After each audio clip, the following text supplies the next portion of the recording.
आज मैं आपको एक ऐसी गलती के बारे में बताने जा रहा हूं जिसकी वजह से इंडिया गठबंधन 2024 का चुनाव बुरी तरीके से हार सकता है, या फिर कहें कि 2019 से भी ज़्यादा बुरी तरीके से हार सकता है। उससे पहले हम टॉपिक पे बात करें, आपसे निवेदन है कि आप इस वीडियो को लाइक ज़रूर कीजिए, इससे मुझे काफ़ी मदद मिलती है।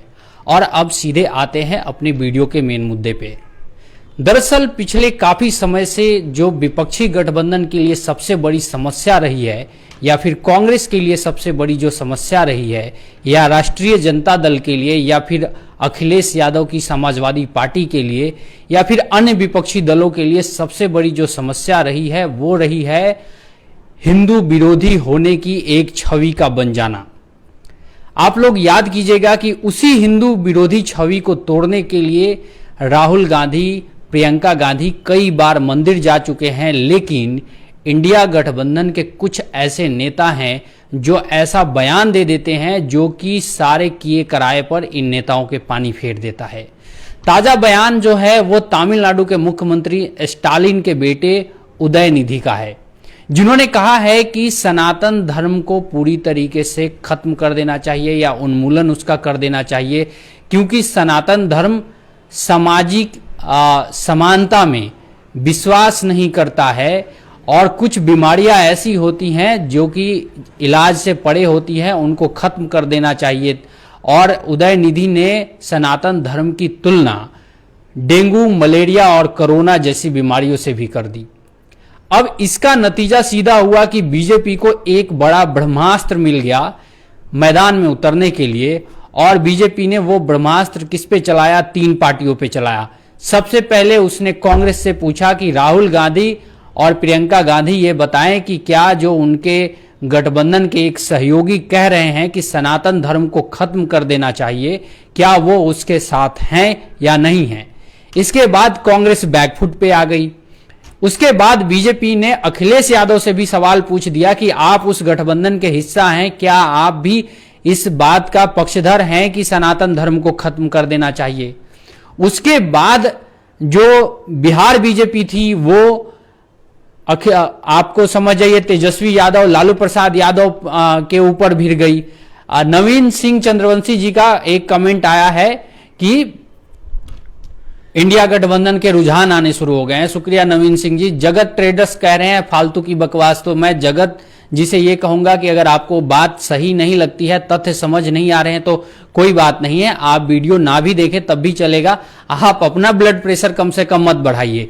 लेकिन ये बात फैक्ट है कि जिस देश में 80% जनता जिस धर्म को मानती है और हिंदू धर्म के मानने वाले लोग इतने धार्मिक होते हैं, अपने आस्था में विश्वास रखने वाले होते हैं कि याद कीजिए कि वो ताजिया के मेले में ताजिया के ऊपर जो है मिठाई चढ़ाने चले जाते हैं, वो उसके आगे अपना सर झुकाते हैं। जो धर्म, जिस धर्म के लोग दूसरे धर्म की भी आस्था में इतना विश्वास रखते हैं, वो जब उनके धर्म के बारे में किसी गठबंधन का सहयोगी कहेगा तो फिर क्या होगा आपको पता है। आप भले मुझे इस बात के लिए कह सकते हैं कि आपकी बात जो है वो सही नहीं है, वो आपका विचार है, लेकिन कांग्रेस के ऊपर एक सबसे बड़ा जो टैग लगा ना, वो क्या लगा कि ये हिंदू विरोधी पार्टी है।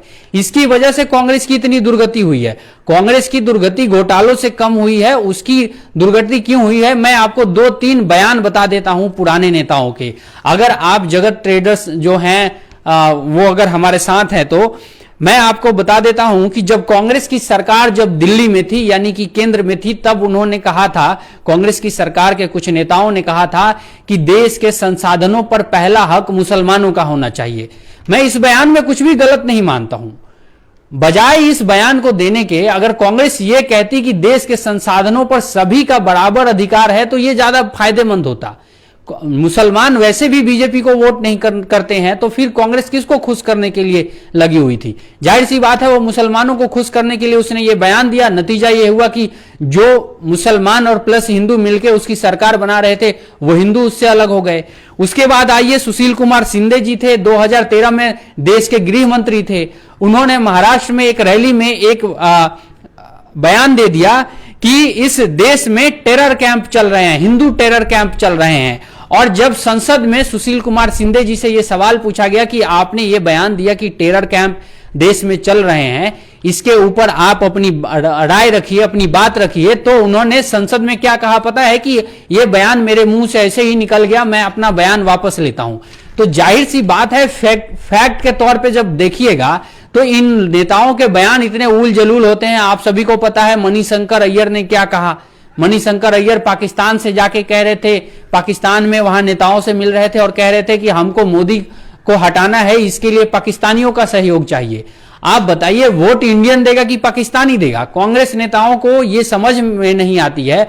और ये जगत जी जैसे लोग आके यहां फालतू की बकवास लिख के जाते हैं कि यहां फालतू की बकवास हो रही है। उनको यह समझ नहीं आ रहा है कि जो इंडिया गठबंधन के नेता हैं वो कितनी फालतू की बकवास करके अपना ही वोट बैंक खराब कर रहे हैं।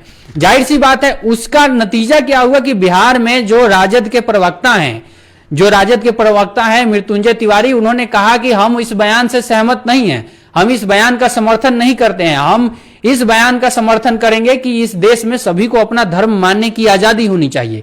जाहिर सी बात है, अखिलेश यादव और डिंपल यादव अब मंदिर जाने लग गए। उन्होंने कितने सारे अपने फोटो गाय को रोटी खिलाते हुए पोस्ट कर दिया, उससे पहले ये लोग नहीं करते थे। क्यों? क्योंकि बीजेपी ने एक मुद्दा बना लिया कि ये लोग हिंदुओं की बात नहीं करते हैं। और जाहिर सी बात है, 80% जिसकी आबादी है उसको आप नजरअंदाज करके, चाहे आप संकेतित रूप से उनको देखिए या फिर कैसे भी, तो वही एक संदेश देने के लिए कि भैया हम तो पूजा भी करते हैं, हम तो गोवर्धन पूजा भी करते हैं, हम तो गाय को भी पालते हैं, हम हिंदू धर्म से जुड़े हुए हैं, हमारा कोई ऐसा है नहीं सीन। तो आखिर ये सब करने की नौबत क्या थी? अच्छा देखिए, मैं पूरा बयान एक बार, वो जो उदयनिधि हैं, जो स्टालिन के बेटे हैं, उनका मैं बता देता हूं। विनोद कुमार जी का एक कमेंट आया है, भाजपा सरकार का सफाया करेगी जनता ऑल इंडिया से। शुक्रिया विनोद कुमार जी, आपने अपनी राय रखी। आप लोग भी अपनी राय रख सकते हैं, मैं आप लोगों के कमेंट जरूर पढ़ूंगा। दरअसल उदयनिधि ने कहा था कि सनातन धर्म को पूरी तरीके से खत्म कर देना चाहिए, और सनातन धर्म की तुलना उन्होंने डेंगू, मलेरिया, कोरोना से कर दी थी और कहा था कि कुछ चीजों में सुधार नहीं होता है, उन्हें खत्म कर देना ही चाहिए होता है। सनातन धर्म सामाजिक न्याय के खिलाफ है।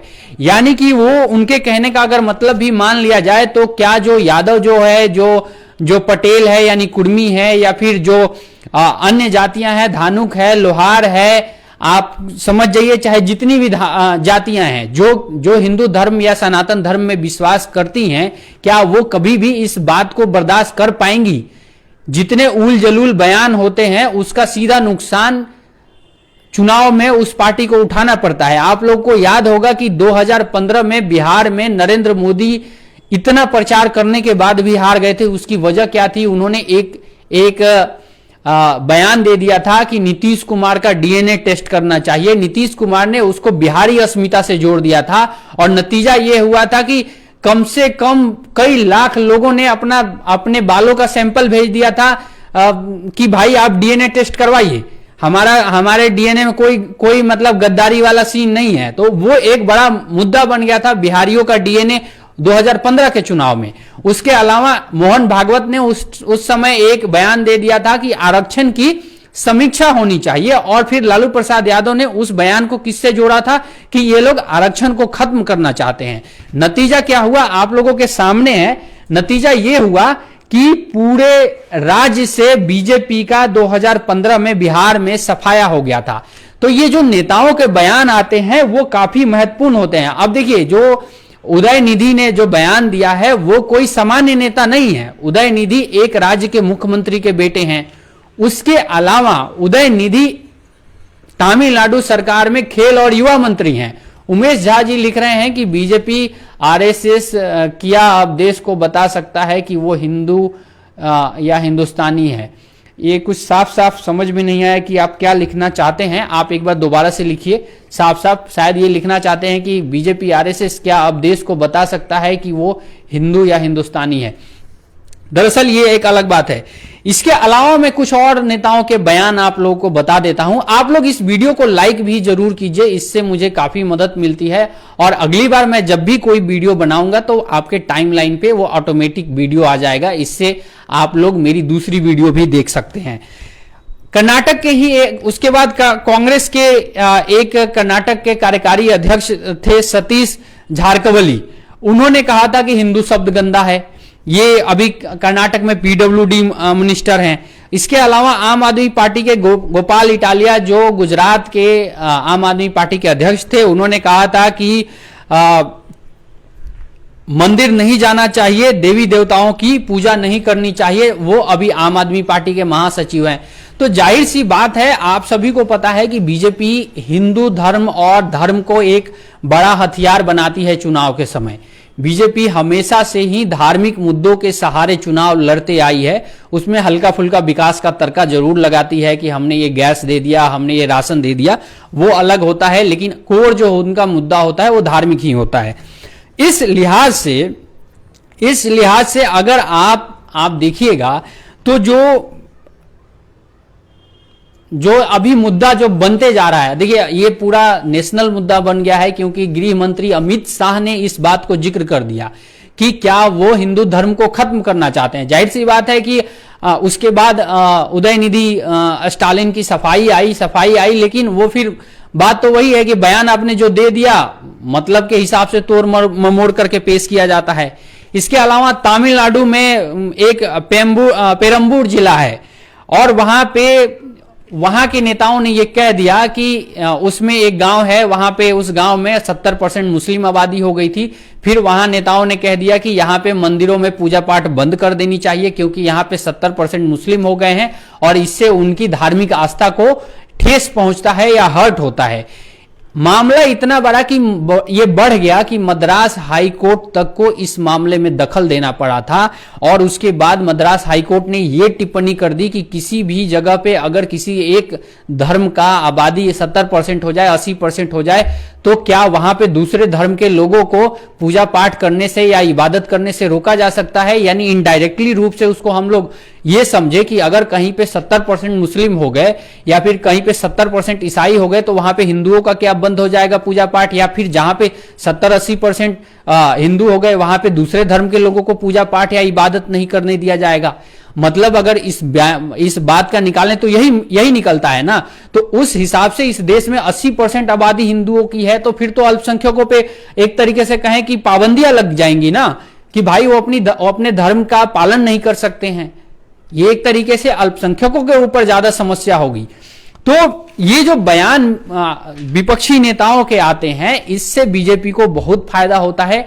और अगर ऐसे ही 2, 4, 5 बयान अगर लोकसभा चुनाव तक आ गए, तो यकीन मानिए कि बीजेपी 2019 से भी बड़ा बहुमत लेके आ सकती है, क्योंकि फिर वो जनता का सेंटिमेंट एक तरीके से बदल जाएगा।